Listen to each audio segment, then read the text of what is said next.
Hello everyone, next topic is implementation of queue using array. When I say implementation, that means I'm implementing all the queue operations. I have already discussed queue operations in my previous video. Please watch my previous video first and then watch this one. So basically, I'm taking this array and I'm inserting the data like a queue, one after the other. Okay, so this is the array of size 4. Okay, so I am declaring it here int a of size 4, right, with index 0 1 2 3. Right now initially the queue is empty, and as I have already told you in my previous video that in queue we have two ends. One is the front end from which we delete the data, and one is the rear end from which we insert the data.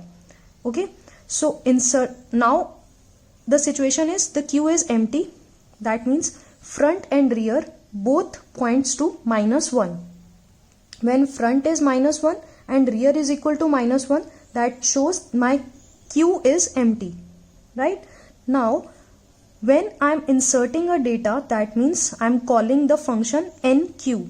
Okay, so first I'll call this function enqueue 10. I want to insert 10 in the queue. So enqueue means enqueue operation inserts the data in the queue. So enqueue 10, जैसे stack में था push 10, that exactly is queue में लिखते हैं enqueue 10. Okay, so for the first time when the queue is empty and front and rear points to -1, for the first time only they both points to 0. -1 से दोनों के दोनों 0 पे आ जाएंगे. ठीक है, पहली बार के लिए. उसके बाद डेटा इंसर्ट होगा. ठीक है, अब मैंने दोबारा से एनक्यू किया 20. ठीक है, अब जब भी आप एनक्यू करते हो means when you are inserting a data, first rear will become rear plus. मतलब रियर क्या हो जाएगा, फ्रंट तो भी 0 ही है, रियर हो जाएगा 1 और उसके बाद डेटा इंसर्ट होगा. ठीक है, so in case of enqueue first rear plus होगा, उसके बाद आप डेटा को इंसर्ट करोगे. फ्रंट को आपको कुछ नहीं करना, फ्रंट वहीं का वहीं है. फ्रंट सिर्फ फर्स्ट टाइम के लिए -1 से 0 होगा. जब क्यू एम्प्टी होगा तो फ्रंट और रियर दोनों ही -1 को पॉइंट कर रहे हैं. बट जब फर्स्ट टाइम डेटा एंटर होगा ना, तब उस केस में आप दोनों को ही 0 पे लेके आओगे, फ्रंट को भी रियर को भी. उसके बाद आप डेटा को इंसर्ट करोगे. नेक्स्ट टाइम जब डेटा इंसर्ट होगा तो फ्रंट तो वहीं पे रहेगा, रियर पहले प्लस होगा, रियर प्लस होगा, उसके बाद डेटा एंटर होगा. अब मैंने फिर से किया एनक्यू 30. ठीक है, तो पहले रियर प्लस होगा, रियर 2 हो जाएगा, उसके बाद डेटा एंटर होगा. फिर मैंने किया एनक्यू 40, तो पहले रियर प्लस होगा, उसके बाद 40 इंसर्ट होगा. फ्रंट वहीं का वहीं है. ठीक है, इंसर्शन कैसे होती है समझ में आया. इनिशियली जब दोनों माइनस पे थे तो सिर्फ पहली बार के लिए जब डेटा इंसर्ट हो रहा था, only for the first time हम दोनों की पोजीशन को चेंज करेंगे -1 से 0 पे. उसके बाद जब हम इंसर्ट करते जाएंगे तो सिर्फ रियर प्लस होगा, फ्रंट वहीं का वहीं है. सो अभी सिचुएशन क्या है कि फ्रंट 0 पे है, रियर 3 पे है. अब अगर मैं चाहूं कि आई वॉन्ट टू प्लेस 50, तो मैं 50 प्लेस नहीं कर सकती बिकॉज रियर मैक्सिमम पे पहुंच चुका है. अब हमारा array is full, queue is full, we can't insert more data. So जब फुल होता है क्यू तो कंडीशन होती है ओवरफ्लो कंडीशन. एम्प्टी के केस में underflow condition, and if the queue is full this is known as overflow condition. Now I will say peek function call किया मैंने, और पीक क्या रिटर्न करता है, फ्रंट एलिमेंट. तो एरे का नाम है ए के फ्रंट पे क्या पड़ा हुआ है, फ्रंट क्या है अभी फिलहाल. अगर मैं peak will return A of front. Okay, so front की वैल्यू क्या है, फ्रंट इज 0, फ्रंट 0 को पॉइंट कर रहा है ना. So that means A of 0 पे जो भी पड़ा है वो रिटर्न हो जाएगा. दैट मीन्स 10 आपको अब मिल जाएगा. 10 है ना यहाँ पे. पीक फंक्शन अगर मैं कॉल करती हूँ, it will return A of front. Front पे जो एलिमेंट है वो आपको शो होता है, और अभी फ्रंट की वैल्यू क्या है 0. दैट मीन्स ए ऑफ 0 मुझे 10 मिल गया.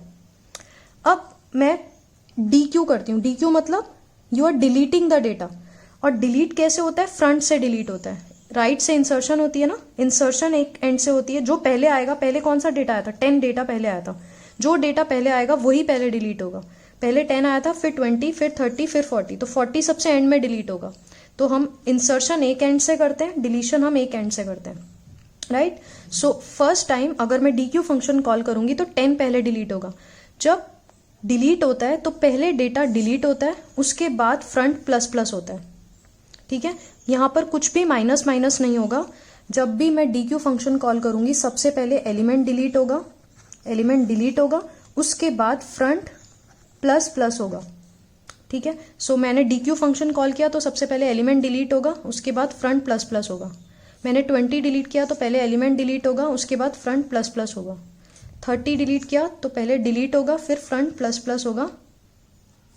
समझ में आया? इस तरह से 40 डिलीट किया तो फ्रंट प्लस प्लस होगा, इस तरह। Clear? So in case of NQ पहले रियर प्लस प्लस होगा, उसके बाद एंटर होगा element. In case of DQ पहले एलिमेंट डिलीट होगा, उसके बाद फ्रंट प्लस प्लस होगा। तो मैं एक शॉर्ट पॉइंट में बता देती हूं आपको। So in case of NQ, first check if the queue is full, overflow condition. Then if you are inserting the element for the first time, that is when front is -1 and rear is -1, then set both front and rear to 0. And in case of inserting the data, first you have to do rear plus plus and then insert the data. In case of deleting the data, first delete the data and then do front plus plus.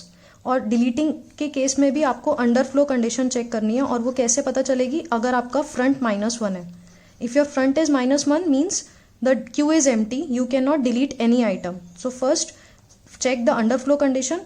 कैसे check होगी? If front equal to -1 you can't delete element, else delete the data and then do front plus plus.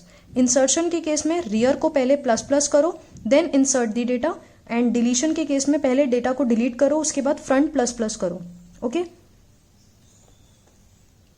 Now suppose I have deleted 10, first delete this data and then do front plus plus. Now I have called peek function. Peek will return A of front. What is A of front? Now front की value क्या है? 1. Front is now 1. So A of 1 is 20. It will return 20. Okay. So this is the implementation of queue using array. In the next video, I will discuss the whole program based on this. So thank you so much for watching my video.